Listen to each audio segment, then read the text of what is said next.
살아계신 예수님을 만납니다. 그리고 나서 식음을 전폐하고 며칠 동안 금식하며 기도하는 가운데 아나니아라고 하는 제자의 안수를 통해서 그의 눈이 떠지게 되고 새 힘을 얻게 됩니다. 이 사울이 눈을 뜨고 힘을 얻고 나서 제일 먼저 한 것은 예수 그리스도를 증거하는 일이었습니다. 다메섹에 예수님을 믿는 사람들을 잡아들이기 위해 갔던 그 사울이 그곳에서 오히려 예수를 증거할 때 사람들은 어안이 벙벙했습니다. 이게 어떻게 된 일이냐? 사실 사울이 예수를 증거할 만한 환경은 조성되어 있지 않았습니다. 사울이 다메섹 도성에서 예수님을 만났지만 그 사건을 믿어주는 사람, 즉 사울이 예수를 믿는다라고 하는 이 사실을 믿는 사람이 별로 없었습니다. 의심이 가득했습니다. 저 사람이 예수 믿는다고 하면서 예수 믿는다고 하면 잡아들이는 거 아닌가? 뭔가 꿍꿍이 속에 있는 것이 아닌가? 예수님의 제자들조차도 사울을 의심하였습니다. 반면에 유대인들은 사울이 예수 믿는 사람들을 잡아들이게 왔다고 했는데 갑자기 예수님을 증거하니까 저게 어떻게 된 일인가? 처음에는 의아해다가 그 다음엔 점점 사울에 대해서 적대적인 감정을 갖게 됩니다. 이 다메섹에도 예수를 믿는 것들을 방해하는 많은 사람들이 거기에 있습니다. 그럼에도 불구하고 사울은 그 다메섹에서 예수를 증거하기 시작합니다. 어떤 환경이 조성되었기 때문이 아닙니다. 뭔가 준비되었기 때문이 아닙니다. 자기를 의심하는 사람들이 있고 자기를 대적하는 사람들이 있지만 그럼에도 불구하고 사울은 오직 예수 그리스도를 증거하기 시작합니다. 그러자 이 사울이 예수 증거하는 것을 보고 유대인들이 이 사울을 박해합니다. 그래서 오늘 우리가 읽은 본문의 23절 말씀에 보면 여러 날이 지남에 유대인들이 사울 죽이기를 공모하더니 가만히 둘 수가 없는 거예요. 가만히 뒀다가는 저 사울이 다메섹에서 예수를 증거한 많은 사람들이 예수 믿게 생겼다. 그러니 저 사울을 죽이자. 그래서 괴계를 꾸미고 사울을 죽이기 위해서 이 유대인들이 성문에서 지켜섭니다. 이 다메섹이라고 하는 도성, 옛날 우리나라도 마찬가지야. 한양 도성하면 문이 몇 개가 있잖아요. 동서남북으로 큰 대문이 있고 중간에 작은 소문들이 있고, 그러니까 그 문들만 딱 막아서면 도망갈 수가 없는 거예요. 그러니까 유대인들이 그 성문에 딱 지켜서서 사울이 나오기를 기다리고 있는 겁니다. 사울을 죽이겠다는 거죠. 그래서 이 사울을 통해서 예수를 믿었던 제자들이 사울을 살리기 위해서 밤에 성벽에다가 줄을 매서 광주리에 사울을 담아서 사울을 피난하게 합니다. 그래서 그가 그곳을 피해서 도망간 곳이 어디냐면 아라비아 광야입니다. 사울은 아라비아 광야에서 약 3년 동안 그곳에 기도하며 하나님을 묵상하고 하나님과 교제하는 시간을 갖게 됩니다. 그 이후에 다시 예루살렘으로 올라가게 되는데 26절 말씀에 보면 사울이 예루살렘에 가서 제자들을 사귀고자 했다 그랬어요. 이미 3년 전에 사울이 예수님을 만나고 그가 예수 믿는다라고 하는 것을 공포했고 그리고 예수님을 증거했습니다. 그런데 예루살렘에 있는 제자들이 그 사울을 믿지를 못한 거예요. 저 사울이 진짜 예수 믿는가? 예수 믿는 척하면서 이 예루살렘에서 예수 믿는 사람들을 잡아들이려고 하는 건 아닌가? 그런 의심의 눈초리를 가지고 바라봅니다. 사울 자신이 스스로 나는 예수 믿는다, 이제 예수님의 제자가 되었다고 해도 제자들도 그러고 다른 사람들도 믿지 않아요. 그래서 그때 옆에서 도왔던 사람이 누구냐면 바나바라고 하는 신실한 믿음의 사람입니다. 그 바나바가 자기의 전 재산을 내어놓고 교회를 위해서 구제를 하죠. 그 신실한 바나바가 사울과 함께 가서 제자들에게 이 사울이 진짜 예수 믿는다, 이 사울이 정말 예수님을 만났고 그래도 다메섹에서 그 예수님을 증거하다 죽을 뻔했다가 살아왔다, 그러면서 이 사울을 변호해주고 소개시켜 줍니다. 그리고 나서 이 사울이 예루살렘에서 또다시 예수님을 증거합니다. 그 이야기가 오늘 뒷부분에 기록되어 있는데 28절 이후에 보면 사울이 제자들과 함께 있어 예루살렘에 출입하여 또 주 예수의 이름으로 담대히 말하고 그랬어요. 자, 예루살렘은 어떤 곳입니까? 예수님이 십자가에 죽으신 곳이에요. 예수님을 대적했던 빌라도, 헤롯, 그리고 로마 군인들, 유대인들, 제사장, 그 사람들의 두 눈이 시퍼렇게 살아있고 예수 믿는 사람 어떻게든 잡아들이겠다라고 하는 그런 어떤 기독교에 대해서 적대적인 그런 경향이 가득한 곳이 예루살렘입니다. 그런데 그곳에 사울이 올라가서 거기에서 복음을 전합니다. 아까 말씀드렸던 것처럼 제자들조차도, 기독교인들조차도 사울이 예수 믿는다는 것을 의심합니다. 한편으로는 유대인들은 예수를 증거하는 것에 대해서 아주 악한 감정을 가지고 있고 어떻게든지 기독교인들을 다 때려잡아야 된다라고 생각합니다. 다메섹에도 예수를 증거하는 것이 어렵지만 예루살렘은 더 어렵습니다. 사실 사울이 예수님을 만나기 전에 그는 어떤 현장이 있었습니까? 스데반이라고 하는 집사가 예수님 증거하다가, 하나님을 증거하는 설교를 하다가 유대인들의 돌에 맞아 죽었거든요. 바로 그 현장에 이 사울이 있었습니다. 그 스데반이 죽어가는 것을 보면서 잘 죽는다, 저는 반드시 죽어야 돼, 그렇게 생각했던 사울이죠. 그런 유대인들이 가득한 그 예루살렘에서 이 사울이 예수님을 증거한다고 하는 것은 죽음을 무릅쓴 모험이었습니다. 그래서 이 사울이 예수님을 증거하다 보니까 또다시 유대인들이 이 사울을 죽이려고 합니다. 그래서 29절 말씀에 보면 또 주 예수의 이름으로 담대히 말하고 헬라파 유대인들과 함께 말하며 변론하니 그 사람들이 죽이려고 힘쓰거늘. 어떻게든지 저 사울을 죽여야 된다, 사울을 죽여야 된다, 사울을 죽이려고 힘씁니다. 그래서 형제들이 알고 가이사랴로 데리고 내려가서, 가이사랴는 항구입니다. 항구. 그래서 먼 곳으로 배가 출항하는 그 항구인데 그곳으로 데려갔다가 다소로 보냈다 그랬어요. 다소는 사울의 고향입니다. 지금 이 예루살렘에 당신을 향한 핍박이 심하니 잠시 다소 당신의 고향에 가서 피해 있어라. 그래서 다소로 내려가고 그 이후에 다시 전도 여행을 떠나게 됩니다. 이 사울은 예수님을 증거합니다. 그가 예수를 만나고 난 이후에 그는 기도했을 뿐만 아니라 예수님을 증거하기 시작했어요. 오늘 우리 교회가 바로 예수님을 증거하는 교회가 되길 원합니다. 정말 우리가 예수를 만났습니까? 예수를 믿습니까? 그렇다면 나 혼자만 예수 믿는 것이 아니라 이 사울처럼 예수님을 증거하는 저와 여러분들이 되기를 원합니다. 그는 예수 만나자마자 증거하기 시작했다는 거예요. 오늘 본문에 보면 이 사울이 예수님을 증거하는 자세가 세 단어로 기록되어 있습니다. 하나가 20절 말씀입니다. 20절, 즉시로 각 해당에서 예수가 하나님의 아들이심을 전파하니. 그가 예수님을 만난 이후에 그의 몸이 쇠약해졌다가 다시 회복되어지자마자 즉시로 각 해당에서 예수가 하나님의 아들이심을 전파하니. 즉시로 전파하니. 은혜 받고 나자, 예수 믿고 나자 그는 즉시로 지체하지 아니하고 예수가 하나님의 아들이심을 전파했다 그랬습니다. 또 22절에 보면 사울은 힘을 더 얻어 예수를 그리스도라 증언하여 다메섹에 사는 유대인들을 당혹하게 했다 그랬습니다. 힘을 더 얻어서 그는 예수 그리스도를 증거하는 가운데 힘을 얻어서 예수님을 전합니다. 27절입니다. 바나바가 데리고 사도들에게 가서 그가 길가에 어떻게 주를 보았는지와 예수 만난 사건을 바나바가 설명해 주죠. 제자들에게 주께서 그에게 말씀하신 일과 사명 주신 일과 다메섹에서 그가 어떻게 예수의 이름으로 담대히 말하였는지를 전하니라.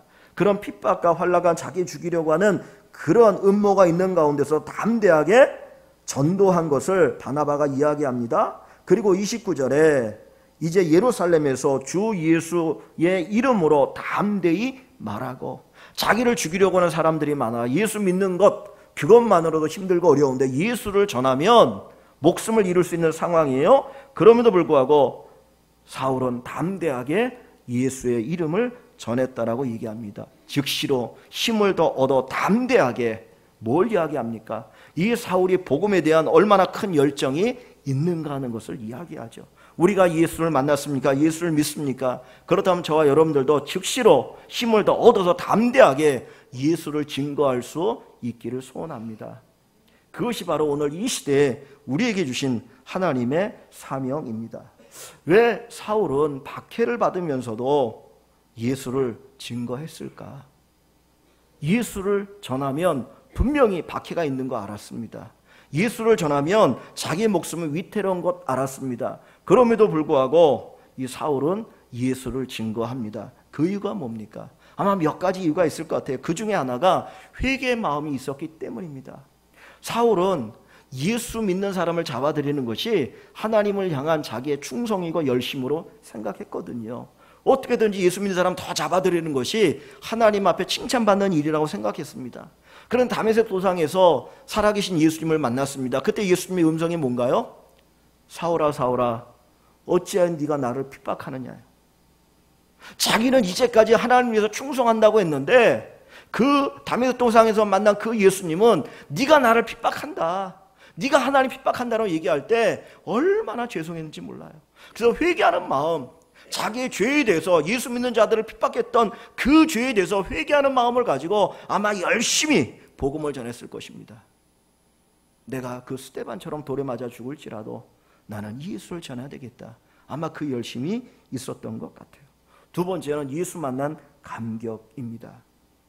그는 예수를 다메섹 도상에서 만나고 나니까 가만히 있을 수가 없었습니다. 그 심장이 막 요동을 치는 거예요. 막 쿵쾅쿵쾅 거리는 거예요. 견딜 수가 없는 거예요. 자기도 모르게 그래서 다메섹 도성에 나가서, 다메섹에 나가서, 그리고 예루살렘에 올라와서 복음을 전하기 시작합니다. 바울 사도가 훗날에 믿음의 아들 디모데에게 편지를 쓸 때 이런 이야기를 합니다. 때를 얻든지 못 얻든지 힘써 전하라. 때를 얻든지 못 얻든지 힘써 전하라. 우리는 생각합니다. 복음을 전할 수 있을 만한 때가 되면 그때 가서 복음을 전하겠다. 근데 바울 사도는 이야기합니다. 때를 얻든지 못 얻든지, 지금이 적당한 때라고 생각하든지 그렇지 않든지 반드시 이 복음은 전해져야 한다는 거죠. 갑자기 응급 환자가 병원을 찾아왔습니다. 중환자실에 왔습니다. 사느냐 죽느냐 위기 가운데 있습니다. 그때 의사는 뭐가 준비가 됐든 안 됐든 어떻든 간에 그 생명을 살리려고 온갖 힘을 다 쏟습니다. 마찬가지입니다. 때를 얻든지 못 얻든지 한 영혼을 구원하기 위해서는 애를 써야 되고 담대히 외쳐야 되고 증거해야 합니다. 이 사울은 예수님을 만나고 난 후에 그는 복음에 대한 열정을 가지고 예수를 증거합니다. 근데 바울 사도가 정말 예수를 증거할 수밖에 없었던 이유는 뭐냐면 정말 예수가 얼마나 가치 있는 분인지를 알았기 때문이에요. 예수가 누구인지를 알았기 때문에 그는 예수를 증거하기 시작합니다. 핍박이 있고 환난이 있을지라도 그는 예수를 전할 수밖에 없었습니다. 빌립보서에 보면 바울의 자기를 소개합니다. 그때 자기 자신을 이야기할 때 가말리엘의 문화생이라고 그래요. 가말리엘의 문화생. 유대인들은 율법을 배우잖아요. 어렸을 때부터 율법을 배우는데 그 율법 학교가 여러 개가 있습니다. 근데 가장 유명한, 가장 좋은 율법 학교가 가말리엘이 있는 율법 학교였습니다. 우리나라 대학으로 얘기한다면 서울대학과 같은 그런 곳이 이 가말리엘이 교사로 있는 그 율법 학교거든요. 거기에 우수한 수재로 입학했고 졸업을 했습니다. 그러니 얼마나 율법적으로 똑똑한 사람입니까? 지식이 충만했습니다. 그리고 그는 고백하기를 율법으로 결코 흠이 없는 자다. 그동안 철저하게 율법을 지키며 살았습니다. 보통 사람 같으면 적당히 타협하며 살아갈 텐데 그는 아주 원칙적으로 율법에 흠이 없도록, 야 정말 저 사람 대단해, 저 사람 반드시 구원받을 거야, 아마 천국에 가면 상급이 많을 거야, 그렇게 인정받을 정도로 대단한 종교적 열심과 종교적 지식을 가지고 살았습니다. 또 그는 히브리인 중에 히브리인이다 그랬어요. 그 이야기 뭐냐면 진짜 유대인이라는 거예요. 겉으로만 유대인이 아니고 그 속까지, 내면까지 철저한 유대인입니다. 그러다 보니까 모든 사람이 생각할 때, 야 바울은 신령한 사람이야, 바울은 진짜 믿음 좋은 사람이야, 바울은 분명히 하나님 나라에 가면 큰 복이 있을 거야, 그런 생각을 갖고 있습니다. 한쪽으로는 바울도 어떻게 보면 그런 생각을 가지고 더 열심으로 예수 믿는 사람 핍박하면서 율법을 지키려고 애를 썼습니다. 그런데 율법을 지키려고 하면 할수록 그의 마음속에 뭔가 허전함이 있었어요. 내가 율법을 열심히 해서 내가 정말 의롭고 흠이 없게 살겠다라고 하면 할수록 뒤돌아서면 뭔가 허전함이 있는 거예요. 뭔가 가슴이 뻥 뚫린 것 같은 그것이 있어가지고 뭔가 채워지지 않는 그런 공허함을 느끼며 살았습니다. 그것이 바울의 고백 속에 나와요. 어디에 있느냐? 로마서 7장입니다. 한번 성경을 좀 찾아볼까요? 사도행전 뒤에 보면 로마서가 있습니다. 로마서 7장 16절입니다. 로마서 7장 16절 제가 좀 읽어갑니다. 로마서 7장 16절 만일 내가 원하지 아니하는 그것을 행하면, 원하지 아니하는 것은 죄를 얘기합니다. 내가 죄를 짓지 않고 싶은데, 왜냐하면 철저한 율법주의자잖아요. 그러니까 죄를 안 지려고 얼마나 부단히 애를 썼습니다. 그러니까 내가 원하지 아니하는, 정말 죄를 안 지려고 하는데 원하지 않는 그 죄를 짓는다면, 그것을 행한다면 내가 이로써 율법이 선한 것을 시인하노니, 자기가 죄를 안 지려고 하는데도 자기도 모르게 뭘 한다고요? 지금 죄를 짓고 있다는 걸 고백하는 거예요. 17절에 이제는 이것을 행하는 자가 내가 아니요 내 속에 거하는 죄. 자기 안에 어마어마한 큰 죄가 있다는 거예요. 죄가 딱 자리 잡고 있어가지고 그 죄가 나로 하여금 죄를 짓게 한다는 거예요. 18절에 내 속 곧 내 육신에 선한 것이 거하지 아니하는 줄을 아노니, 내 육신에 선한 것이 없더라. 그걸 깨달았습니다. 그래서 원함은, 내가 선을 행하고 싶은 마음은 내게 있으나 선을 행하는 것은 없도다. 마음은 선하게 살고 싶은데 실제는 그렇지 않다는 거예요. 그러니까 다른 사람이 볼 때는 이 바울이 대단하고 정말 아주 거룩한 삶을 사는 것 같은데 자기 자신은 사실 그게 아니라는 거예요. 막 사람들이 칭찬할수록 오히려 그는 더 고통스러운 거죠. 내가 그렇게 못 살고 있으니까. 거기에 대한 고통과 답답함과 아픔이 있습니다. 19절에 내가 원하는 바 선은 행하지 아니하고 도리어 원하지 아니하는 바 악을 행하는도다. 그러면서 22절로 가봅니다. 내 속사람으로는, 내 안에는 하나님의 법을 질과하되 선을 행하고 정말 이 율법을 잘 지켜 행하기를 원하지만, 23절에 내 지체 속에 또 다른 법이 내 마음의 법과 싸워 내 지체 속에 있는 죄의 법으로 나를 사로잡는 것을 본다. 나를 죄의 법으로 끌어가서 죄짓게 만드는 걸 본다는 거예요. 그리고 24절에 바울의 탄식이 나옵니다. 오호라 오호라 나는 곤고한 사람이로다. 나는 곤고한 사람이로다. 이 사망의 몸에서 누가 나를 건져내랴. 내가 정말 선한 일을 하고 싶은데 그러지 못하더라. 죄 짓는 나를 보니까 내가 영락 없이 어디 갈 수밖에 없다고요? 지옥 갈 수밖에 없다는 거예요. 바울이 그걸 깨달은 거예요. 정말 처절하게 깨달은 거죠. 그러니까 그래서 아마 어떻게 보면 더 열심으로 예수 믿는 사람들을 잡아들였는지 몰라요. 그렇게라도 하면 죄책감이 사라질까? 그렇게라도 하면 하나님 불쌍해서 나를 구원해 줄까? 그래서 열심히 율법을 지키려고 애를 썼지만 율법을 지키지 못했고, 그래서 어떻게든지 더 예수 믿는 사람들을 잡아들이려고 다메섹 도성까지 가던 중에 예수를 만나게 되어진 거죠. 바울의 위치는 뭡니까? 아, 오라 나는 곤고한 사람이다. 누가 이 사망의 몸에서 나를 구원해내랴. 그때 바울이 누구를 만납니까? 예수님을 만나죠. 그래서 8장 1절과 2절에 이런 고백을 합니다. 로마서 8장 1절과 2절에 그러므로 이제 그리스도 예수 안에 있는 자에게는, 예수 믿는 자에는 결코 정죄함이 없나니 이는 그리스도 예수 안에 있는 생명의 성령의 법이 죄와 사망의 법에서 너를 해방하였느니라.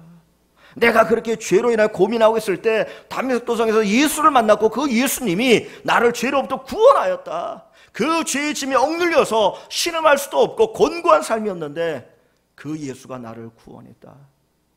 그 감격이 그에게 있었다라는 거예요. 종교개혁을 일으켰던 루터는 캐톨릭 신부입니다. 그러나 학교에서 신학교에서 교수로도 활동을 하고 있었죠. 그가 한 번은 로마에 올라가서 빌라도 계단이라고 하는 곳에 갔습니다. 그게 돌로 만들어진 계단인데 수많은 순례객들이 그곳에 올라옵니다. 그 계단을 올라가는데 무릎을 꿇고 올라가는 거예요. 그래서 무릎으로 기어서 올라갔다가 내려갔다 올라갔다 내려갔다 하는데 왜 그러냐면 죄를 용서받기 위해서.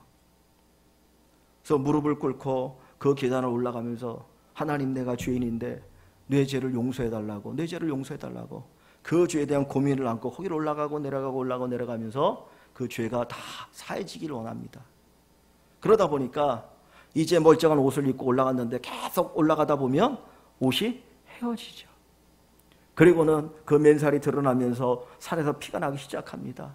그리고는 살갗이 벗겨지다 보면 심한 경우에는 뭐까지 드러나요? 뼈까지 드러나는 거예요. 어떤 사람들은 그 뼈가 드러나는 걸 보면서 스스로 위안을 받으면서 내 죄가 용서받았다라고 생각하는 사람이 있어요. 근데 이 루터가 그 빌라도의 계단을 올라가고 자기 몸에서 피가 나고 뼈까지 드러나지만 결코 죄 의식으로부터 사함받을 수 없었어요. 괴로움은 더 컸어요. 그러다가 나중에 그가 깨달은 것이 뭐냐면 죄는 이 수행으로 해결되는 게 아니구나. 로마서를 읽으면서 로마서 가운데 의인은 믿음으로 말미암아 살리라. 믿음만이, 예수를 믿는 믿음만이 죄의 문제를 해결해 준다는 것을 깨닫게 된 겁니다. 바울이 그리고 루터가 오직 예수만이 진짜 구원이라고 하는 것을 알았어요. 예수 외에는, 예수가 아니고는 결코 인간의 죄의 문제를 해결할 존재가 없다는 거죠. 그 이야기는 뭡니까? 죄의 문제뿐만 아니라 죄의 결과가 죽음인데 죽음 문제를 해결할 수 있는 것은 오직 예수밖에 없다는 거예요. 예수님이 십자가에 죽으셨다가 3일 만에 부활하심으로 죄의 권세를 깨뜨리셨습니다. 예수님만이 죄의 문제를 해결해 주셨습니다. 그래서 예수님 말씀합니다. 내가 곧 길이요 진리요 생명이라. 예수님이 길이십니다. 예수님이 진리입니다. 예수님이 생명입니다. 예수님만이 진정한 생명입니다. 예수 없는 율법은 껍데기입니다. 예수 없는 것들은 다 껍데기예요. 이제까지 바울은 껍데기 붙들고 살았던 거예요. 그는 율법을 지키고 율법을 지키면 구원 온다고 생각해 열심히 율법을 지켰는데 예수 만나고 보니까 내가 여태까지 껍데기 붙들고 살았구나. 생명을 붙든 게 아니라 껍데기 붙들고 살았구나. 그거를 깨닫고 나니까 예수를 전하지 않을 수가 없다라는 거죠. 요한복음 4장에 보면 예수님께서 사마리아를 지나다가 수가성이라는 곳에 도착하십니다. 거기 우물가에 주님이 앉아 계신데 한 여인이 우물을 길러 나옵니다. 그때는 낮 12시입니다. 사람들이 일반적으로 다니지 않는 시간이에요. 근데 이 여인은 그 시간에 우물을 길러 나왔습니다. 왜냐하면 사람들과 마주치는 것이 싫었기 때문이에요. 사람들에게 죄인이라 손가락질을 당하는 여인이었습니다. 이전에 남편이 5이 있었던 여인입니다. 그러다 보니 얼마나 죄책감이 있었습니까? 얼마나 괴롭습니까? 사람을 만나는 걸 두려워했습니다. 그런데 예수님과 만나 이야기하는 가운데 예수님이 메시아라고 하는 것을 발견합니다. 그러자 그 감격이 얼마나 컸던지 물동이를 버려두고 자기를 손가락질하는 그 사람들을 향해 뛰어갑니다. 내가 메시아를 만났다. 내가 메시아를 만났다. 빌립이 예수님의 제자가 되어지고 나서 나다나엘을 찾아갑니다. 자기 친구 나다나엘 찾아가서 성경이 기록한 그 메시아를 우리가 만났다. 와서 보라. 예수를 만나면, 생명 되신 그 예수님을 만나면 가만히 있을 수가 없다라는 거예요. 이 바울도 예수를 만나고 나니까, 껍데기가 아닌 참 실체를 만나고 나니까 가만히 있을 수가 없어요. 그 다메섹에 예수를 믿는 사람들을 박해하는 유대인들이 있었고, 예루살렘에 과거에 스데반을 죽였고 지금도 예수 믿는 사람들을 잡아들이기 위한 수많은 사람들이 있지만 그들에게 예수를 증거하지 않고는 견딜 수가 없는 갈망이 그 마음속에 일어나게 되었다라는 겁니다. 양화진에 가면 외국인 선교사 묘가 있습니다. 그 합정동이죠. 그 합정동 거기 가면 외국인 선교사님 묘들이 있는데 거기에 루비 캔드릭이라고 하는 여 선교사님의 묘가 있어요. 이분은 1907년 이제 미국 텍사스에서 한국에 복음을 전하기 위해서 들어왔습니다. 그런데 채 1년도 되지 않아서 급성 맹장염으로 그만 순교하고 말았습니다. 그래서 그곳에 안장을 했는데 이분이 한국에 들어올 때 나이가 25살이었어요. 결혼하지 않은 갓 학교를 졸업한 처녀 루비 캔들이. 그런데 그가 1년도 안 돼서 생각지 않은 이 맹장염으로 순교를 하고 맙니다. 근데 그가 몇 번 자기 집에 자기 부모님에게 편지를 띄웠다가 마지막에 쓴 편지 하나가 있습니다. 그 편지의 내용은 이런 내용입니다. 사랑하는 아버지, 어머니, 이곳 조선 땅에 오기 전 집들에 심었던 꽃들이 활짝 피어났다는 소식을 들었을 때 하루 종일 집 생각만 했습니다. 욕심쟁이 수지가 그 씨앗을 받아 동네 사람들에게 나누어 주었더니 너무나 대견스럽군요. 아마 내년 봄이 되면 온통 우리 동네는 내가 심은 노란 꽃으로 덮여 있겠군요. 아버지, 어머니, 이곳 조선 땅은 참으로 아름다운 곳입니다. 모두들 하나님을 닮은 사람들 같습니다. 선한 마음과 복음에 대한 열정으로 보아 아마 몇십 년이 지나면 이곳은 예수님의 사랑이 넘치는 곳이 될 것 같습니다. 저는 복음을 듣기 위해 20km를 맨발로 걸어오는 어린 아이들을 보았을 때 그들 안에 있는 하나님의 사랑 때문에 오히려 위로를 받았습니다. 그러나 한편에서는 탄압이 점점 심해지고 있습니다. 그저께는 예수님을 영접한 지 일주일도 안 되는 서너 명이 끌려가 순교했고 토마스 선교사와 제임스 선교사도 순교했습니다. 선교본부에서도 철수하라는 지시가 있었지만 대부분의 선교사들은 그들이 전도한 조선인들과 아직도 숨어서 예배를 드리고 있습니다. 그들은 모두 순교를 할 작정인가 봅니다. 오늘 밤은 유난히도 고향으로 돌아가고 싶습니다. 외국인을 죽이고 기독교를 증오한다는 소문 때문에 부두에서 저를 끝까지 말리셨던 어머니의 얼굴이 자꾸 제 눈앞에 어립니다. 아버지, 어머니, 어쩌면 이 편지가 마지막 일 수도 있습니다. 제가 이곳에 오기 전 뒤뜰에 심었던 한 알의 씨앗으로 이제 내년이면 온 동네가 꽃으로 가득하겠지요. 그리고 또 다른 씨앗을 만들어내겠지요. 저는 이곳에서 작은 씨앗이 되기로 결심했습니다. 제가 씨앗이 되어 이 땅에 묻히게 되었을 때 아마 하나님의 시간이 되면 조선 땅에는 많은 꽃들이 피고 그들도 여러 나라에서 씨앗이 될 것입니다. 저는 이 땅에 저의 심장을 묻겠습니다.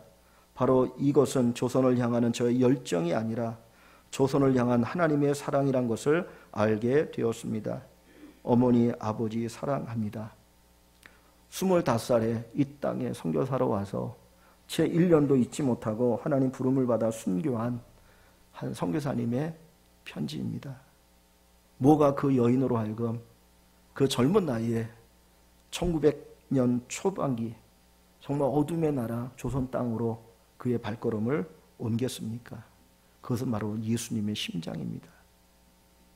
그가 예수를 만났을 때 그 감격이 자기 혼자 가지고 있을 수가 없어서 그 복음을 들고 그 예수님의 이름을 가지고 여기까지 오게 된 것이죠. 진짜 예수를 만나면 가만히 있을 수 없습니다. 진짜 예수를 만나면 우리 심장이 콩탕콩탕 거릴 수밖에 없어요. 그 복음에 대한 열정, 예수님에 대한 열정을 전할 수밖에 없는 것이 예수 만난 사람의 모습입니다. 사랑하는 성도 여러분, 여러분의 가슴에 예수의 사랑으로 충만하길 원합니다. 예수의 생명으로 충만하길 원합니다. 그 예수님을 증거하는 저희 교회가 되기를 소원합니다. 이 본문 20절에 보면 이 사울이 예수님을 전하는데 어떻게 예수님을 전합니까? 20절 말씀에 보면 즉시로 각 해당에서 예수가 하나님의 아들이심을 전파하니, 예수가 하나님의 아들이심을 전파했다 그랬습니다. 22절에는 사울은 힘을 더 얻어 예수를 그리스도라 증언하여 그랬어요. 여기 보니까 사울이 예수님을 증거할 때 두 가지로 이야기하죠. 하나는 예수님이 누구라고요? 하나님의 아들이라고 했습니다. 또 하나는 예수가 누구라고요? 그리스도 메시아라는 겁니다. 근데 이 두 가지는 베드로가 예수님이 물을 때 너희는 나를 누구라고 하느냐 물을 때 베드로의 고백과 똑같아요. 베드로가 뭐라고 말합니까? 주는 그리스도시요 살아계신 하나님의 아들입니다. 그 베드로의 고백이나 이 사울의 전도의 내용이나 똑같아요. 예수는 하나님의 아들이요 그리스도입니다.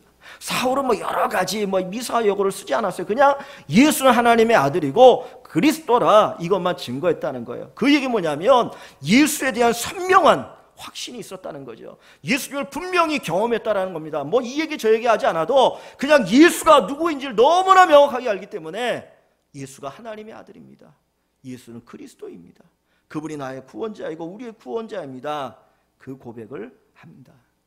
사랑하는 성도 여러분, 여러분이 예수님을 확실하게 만나길 원합니다. 정말 다메섹 도상에서 바울이 예수를 만났던 것처럼 여러분의 삶에서 살아계신 예수님을 만나길 원합니다. 지금도 우리와 함께 하시고 우리를 만나주시고 우리 안에 역사하시는 그 주님을 만나서 여러분의 가슴이 뜨거워지고 내가 이 예수를 전하지 않냐고 이 예수를 나누지 않으면 견딜 수 없다라고 하는 그 어떤 열망이 우리 안에 흘러넘칠 수 있기를 소원합니다. 오직 예수님만이 구원입니다. 오직 예수님만이 하나님의 아들입니다. 오직 예수님만 우리의 삶을 새롭게 하십니다. 그분만이 우리 인생을 바꾸어 주십니다. 교회는 복음이 선명해야 합니다. 교회는 예수 그리스도를 바르게 전해야 되고 바르게 체험해야 되고 바르게 알아가야 합니다. 우리 교회가 정말 이 사울이 예수님을 만나고 예수님을 증거하는 것처럼 그 예수님을 증거하는 교회가 되기를 원합니다. 2016년 이제 시작한 지가 한 달 반이 되었습니다. 올 한 해 정말 예수님을 증거하는 한 해가 되었으면 좋겠어요. 정말 살아계신 예수님을 증거하는 교회. 그래서 기본으로 좀 돌아갔으면 좋겠습니다. 기본으로 예배, 봉사, 기도, 전도. 우리가 기도하는 가운데 힘을 얻고 전도해서 영혼을 구원하고 하나님을 예배하고 하나님을 찬양하는 그런 은혜가 우리에게 있기를 소원합니다.